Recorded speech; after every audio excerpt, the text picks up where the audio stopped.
What's up, everyone? Gonna be doing a little bit of different video today. I am not at a marina or on the water, as you can see. I am actually at my own house. Picked up a boat of myself. I do have my jet ski. That was my last video, but this one's a little different. I'm not gonna be keeping this one. This is gonna be hopefully a flip. I've never flipped a boat before. I've done a few motorcycles, so this is something completely different for me. I'm excited to try it because I'm obviously really into boats, and hey, who doesn't like to make a little money? So I'm gonna do a little bit of before and then an after video. This is kind of a before. Started doing a couple things on it, but nothing major. So we'll get into that here real quick and see what's on the plate and what's in store. All right, this is my new to me 1998 Sea Ray 180 bow rider. Picked it up last week, and the intentions with this thing are to flip it and make a little bit of money. So we're gonna do a before and after video here. This will be the before.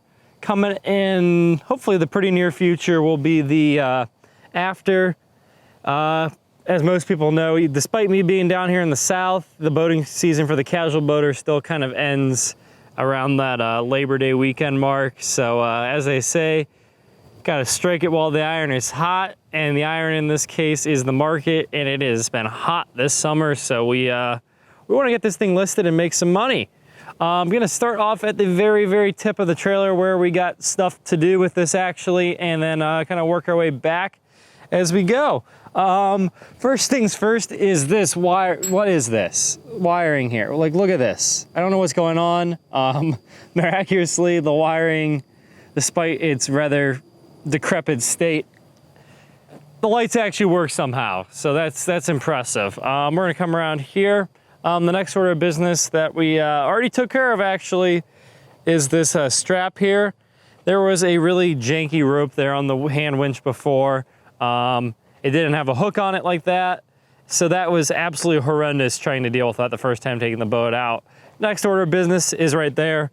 The bumper doesn't touch. So we're gonna have to loosen that guy up and scooch it up back rather a little bit and get that where it needs to be.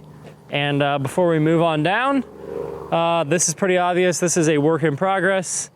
The existing bow light that came on the boat was, the lens was cracked on the green side and missing, and the light wasn't working. So got a brand new OEM Perco brand one, and it did not come with the appropriate connectors on the end.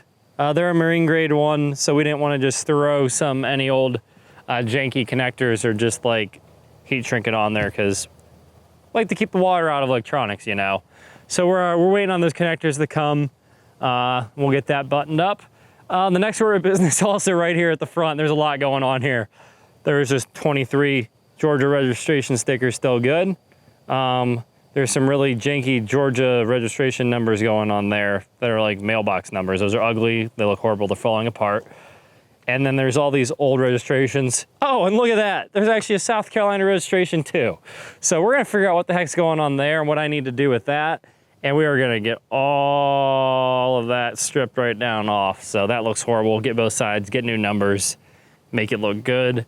Probably the biggest elephant in the room is this hull. It is all yellowed and orange from that lovely Carolina clay soil getting in the water, and I guess just sitting there. Coming around this side, same story, get all that off of there. And as you can see, there's like scuff.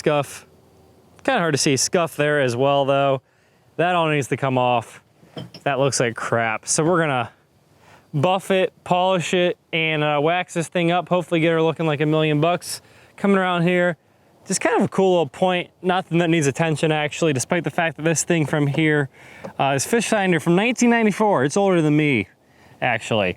It still works. It looks like it picks up fish, and it acts as a depth finder, and a depth finder I've been using it as.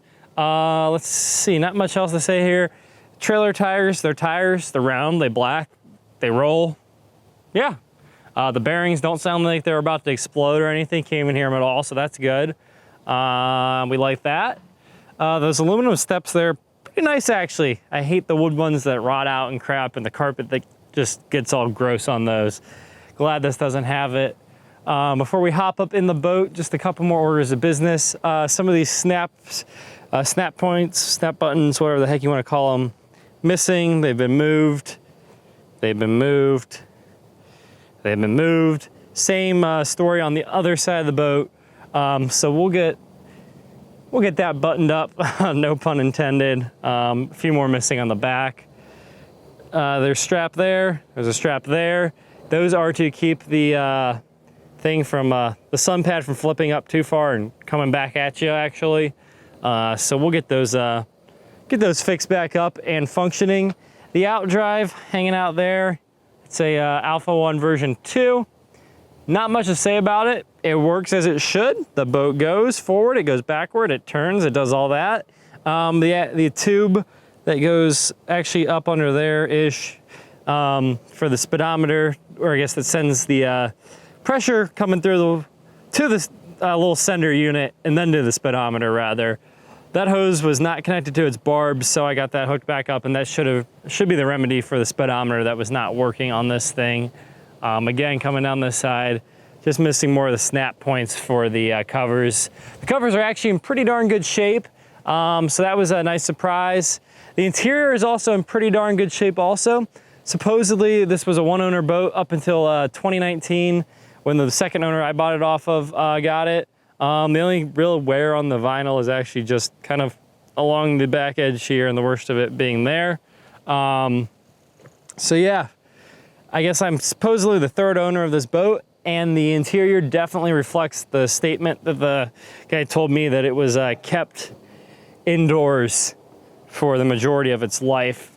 If we step back up on here, you can kind of get a look in here. The vinyl looks pretty good there. There is some crap on it down there that needs taken off. It's probably gonna leave a little bit of a stain, unfortunately. The trim's starting to come off a little bit there. Coming off a little bit there. We'll get that buttoned up though. It's an all around really clean boat for being 23 years old, but it's clean, dirty boat, if you know what I mean. Like, as in, it just needs a good detailing, and this thing will be, she'll be looking like $1 million bucks, hopefully. Projects going on in here, not much. There's your helm. All those gauges there actually still work, so that's pretty cool. Hiding out over here, we got our stereo deck still actually. So yeah, this guy tried it out. And here we got Michael Frank's Tiger in the Rain. That tape actually still works, believe it or not. But the head unit sounds like crap. The speakers sound like crap. You can't turn it up past halfway without the speakers getting all scratchy and really stop functioning. So yeah, those are on the way out. Those are blown out. The head unit's probably on its way out. It's just all bad news. So we're gonna replace the head unit. Gonna replace under there, and under there are where the speakers go. So we got some of those blue LEDs built into them. We're also gonna stick some blue LEDs up here and there in the bow, and probably somewhere over yonder and over there with the just blue LED courtesy lighting to add to the boat and make it look a little more modern. That is where the engine resides. Yeah, it runs like an absolute champ, believe it or not, with the exception of starting when cold and idling when cold. So I'm gonna pull the carb out, clean that guy out, and that should remedy that. But when it is warmed up and running, boy, does it run. And 2 to 3 foot chops and pretty windy out there on the lake. It actually got up to about 40 miles an hour on GPS, which is good. That's what, 35 knots, I believe. Coming up here, as you can see, this vinyl, like I said, it's all in pretty good shape here. There's our little bow light project. Take a look back here. A little bit of dirt there that needs attention on both sides there, but that is that. Yeah, not much else to say about it. So I guess we will finish things up here and walk on back around and give one last little recap of what there is to do. So like I said, a lot of cosmetic stuff for the most part, just making this thing look good again, really giving it a good deep cleaning inside and out. cleaning the carbs, button some stuff up there on the front end with all that jazz with numbers and stickers and trailer stuff and yada, yada, yada. And then, yeah, modernize the interior with some electronics and whatnot. And that'll about call it a day. So that is gonna wrap up this first one of 2 videos in this before and after series. Wouldn't call it really a series even, actually, I guess. And I wouldn't call this a build. It's a flip. It's a flip documentary, if you will. Anyways, that is gonna do it. So thanks guys and gals for watching. We'll see you next time.